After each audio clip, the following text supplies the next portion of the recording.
सुवर्णपुर जिला बीरमहाराजपुर ब्लॉक अंतर्गत बहलपदर शक्ति केन्द्रर अमरपाली ठारे आज डॉक्टर श्यामा प्रसाद मुखर्जी पुण्यतिथि रे बलिदान दिवस पालित हो जाइछि।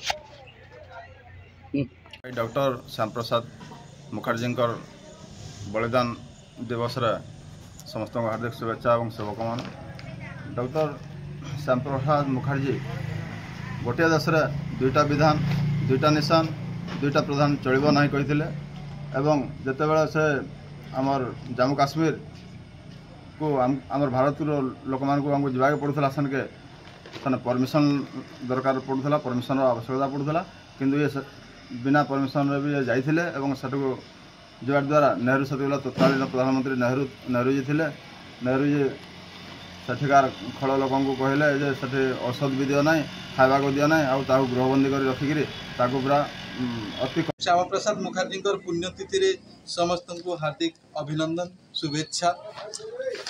डॉक्टर श्यामा प्रसाद मुखर्जी जड़े महान व्यक्तित्व थिले। सी कही एक देश में दो विधान दो प्रधान नहीं चलेंगे। आउ जम्मू काश्मीर को आगुरी परमिट दरकार पड़ूला 1953 मसीह से तार विरोध करथिले जेनथि लगी से तांकर बलिदान होइथिला भी तांको नेहरू बहुत अत्याचार करथिले तांको बहुत ये करथिले